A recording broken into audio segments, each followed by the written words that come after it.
Moikka tubettajat! Nyt haluan tehdä rakevideon. Tuli aihe semmoseen. Elikkä mulla on tässä hienosti Tupperwaren tämmönen mikä sitä on Elegance kulho. Tämmönen punainen. Näin. Täällä mulla on hienosti jogurttia ja mysliä.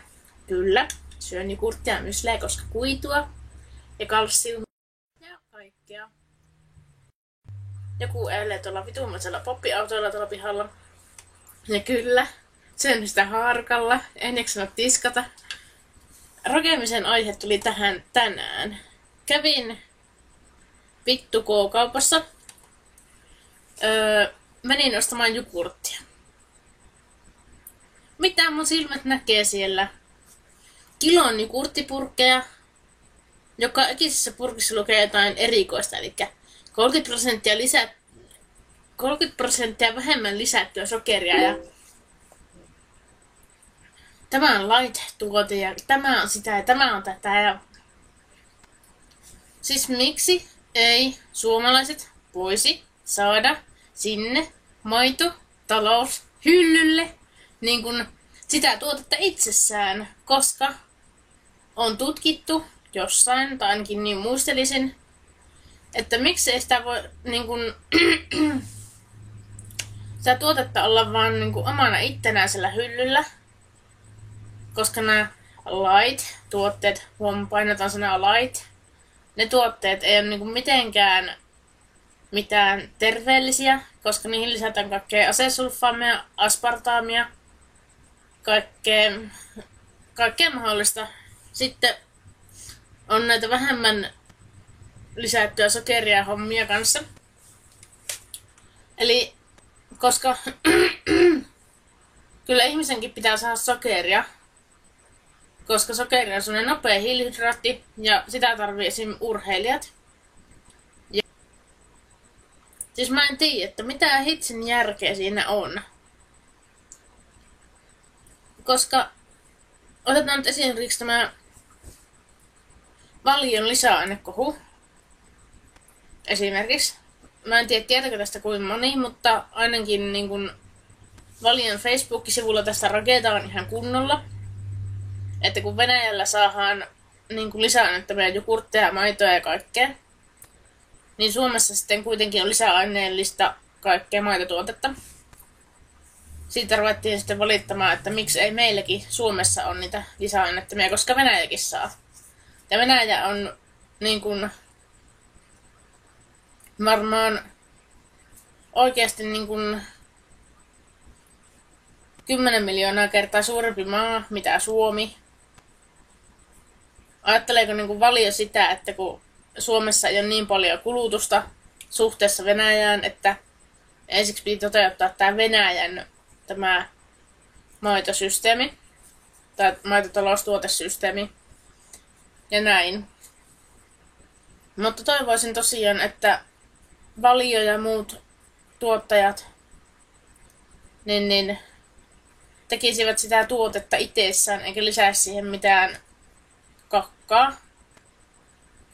Mieluummin mä ostaisin niinku semmoisen tuotteen kaupasta, jossa ei olisi mitään lisäaineita, siis tämmöisiä niinku mitä näitä kaikkea, mitä näitä nyt on kuitenkin.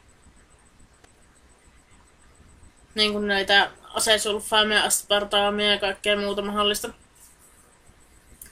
Koska siinä ei ole mitään järkeä, se on niinku epäterveellistä niinku se syöminen. Koska on tehty tutkimuksia, että aspartaami ja asesulfaami on jotain, siis ne aiheuttaa syöpää vissiin muistaakseni. Niin se taisi olla. Ja siitä on kai muutakin haittaa sitten oikeesti.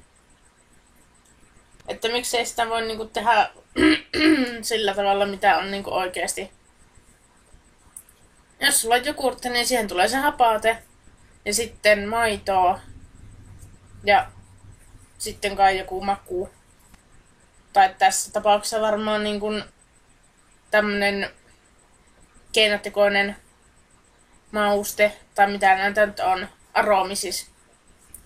Että mä en tiedä, onko nämä niinku siis ihan oikeita, mutta luultavasti kyllä ei oo, koska tuo kilon purkki maksaa niin alta 2 euroa, niin luultavasti ei hirveämmin oo mitään oikeita banaania ja vaniljaa ja tällaista. Joo. Esimerkiksi jogurteissa siis. Ja sillä tavalla niin kun ehkäistäisi se, että ei tarvitsisi käydä lääkärissä niiden syöpäjuttujen takia ja kaikkien muiden takia. Vaikka tietysti varmaan ihmiset syö niin kuin muitakin tämmöisiä tuotteita tai käyttää semmoisia tuotteita, mistä voi tulla syöpää ja tällaista, mutta kuitenkin. Että saataisiin ainakin semmonen yksi tuoteryhmä tavallaan, saataisiin siis yksi tuoteryhmä Suomeen niitä tuotteita, mitä suomalaiset tarvii, koska kalsiumi ja maitotuotteet muutenkin niin kun auttaa luuston toimintaa ja ne taas ehkä se hammaslääkärikäyntiä ja tämmöisiä kaikkea. Jos syö niitä niin kun sopivassa suhteessa. Ja näin. Ja ehkäisee reikintymistä ja kaikkea. Ja tietysti kasvavalla lapsella on erityisen tärkeää olla maitotuotteita, että sen luusto ja lihakset kasvaa.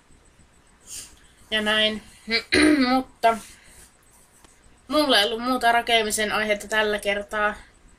Olisin varmaan rakennut ihan kunnolla taas tästä aiheesta. Mutta kun kello on 10:30, niin en vitti ruveta rakemaan ja huutamaan kettua ja kakkaa oikeasti. Ei kinousta. Mutta Valio ja kaikki muut voisin ruveta ottamaan tästä opikseen tästä hommasta ja ruveta panostamaan siihen tuotekehitykseen. Vaikka osa tuotteistakin Valiolla on tällaisenään jo ihan hyviä, niin kuin esim. Tää jogurtti, mitä mä nyt ostin, eli tää Valion vanilja jogurtti, missä on 30% vähemmän lisättyä sokeria. Niin tämä käy erittäin hyvin esim. Myslien kanssa. Ja sellaista. Sitten koostumus on tässä erittäin hyvä.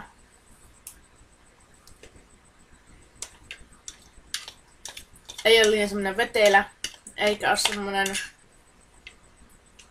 Tää on just perfekto. Eikä tän makuukaan on niinku hirveä. Mutta siis tää vähemmän lisättyä sokeria, niin vois vähän niinku. Minkä takia se olisi 30% vähemmän lisättyä sokeria? Miksi ei se ole vaikka 50% tai 20%? Mitä ihmettä? Mikä tää juttu niinku on? Joo, mutta näytän tätä myslien syömistä ja nähdään YouTubessa. Hei hei!